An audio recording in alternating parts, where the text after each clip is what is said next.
This is Optimal Relationships Daily, Good Guys and Bad Guys, by Margo Aaron of thatseemsimportant.com. There are no good guys and bad guys. We'll start with the punchline. I've tried really hard to divide the world into them. It would be easier if people were all good or all bad, evil versus virtue, cruel versus kind, love versus hate, justice versus injustice. None of these dichotomies are real. Often cruelty comes from kindness. Hate can be born of love. Evil believes it has virtue. Injustice can be just. That's to say, it's complicated. My kid watches these shows where the lines are really clear. Good guy, evil guy. Helpful friend, backstabbing friend. Useful information, irrelevant information. Real life has no such lines.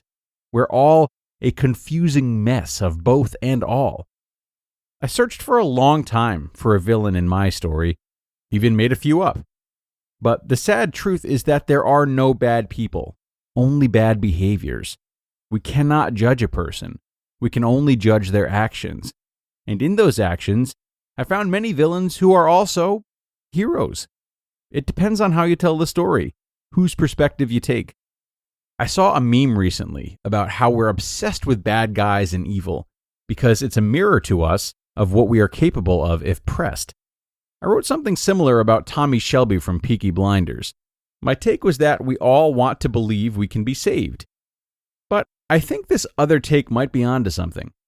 That it isn't just about our being redeemed, but our dark sides. How, when pressed, any of us can become the worst versions of ourselves.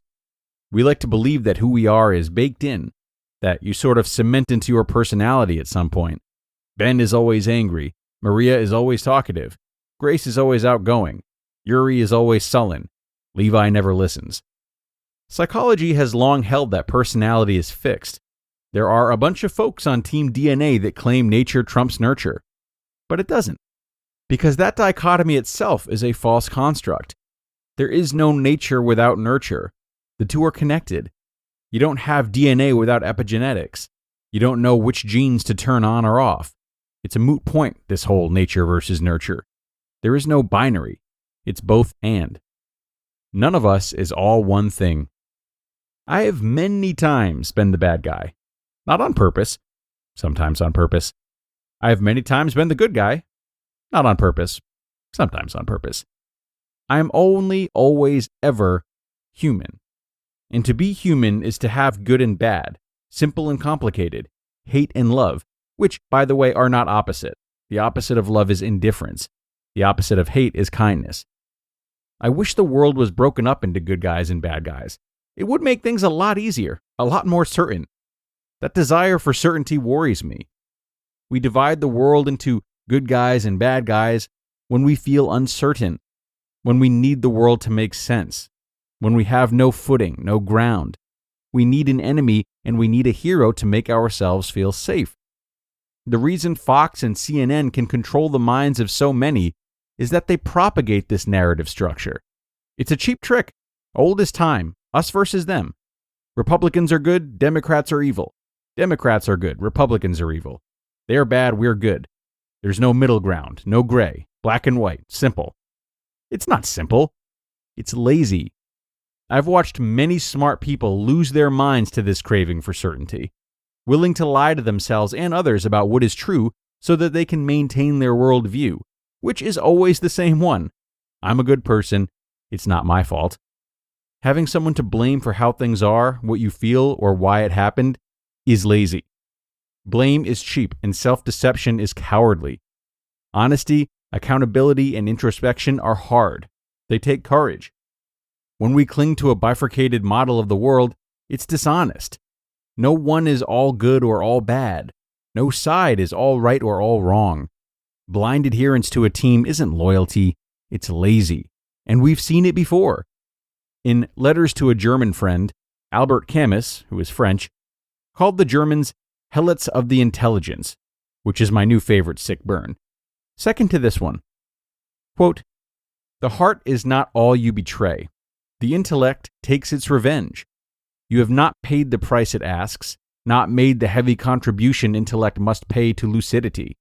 From the depths of defeat, I can tell you that that is your downfall." End quote. I agree. I challenge us to be less psychologically lazy and more courageous. Let's fight the helots of intelligence and not betray our hearts. No one is all one thing. You just listened to the post titled "Good Guys and Bad Guys" by Margo Aaron of thatseemsimportant.com. And dare I say, a sublime post from Margo today. Potentially the one I feel most attuned with of all the ones I've ever read for you guys up to this point. Honestly, it feels like what I have been thinking and screaming at people for years now. She does such a wonderful job of embracing that ever-present, ever-boundaryless gray area here, which is important to do in any facet of life, perhaps most importantly in relationships. We try to cling to labels like good and bad and black and white because they give us comfort or a false sense of certainty, as she mentioned. And this means of compartmentalization is something we often consider to be logical, right? But it is lazy. It's a way of soothing ourselves. So in this way, logic sort of lives under the umbrella of emotion. They're not at odds as people often think they are. We're always living by decisions or thought processes that are ultimately about making us feel better. But maybe the best and least exhausting way to feel better is to accept this gray area, accept this lack of answers, and drop the resistance. Okay, that's all for me today, everybody. Great article, which we thank Margo for once again. Thanks to all of you for showing up and making another episode possible. Have a wonderful rest of your day, and I'll see you again tomorrow, where your optimal life awaits.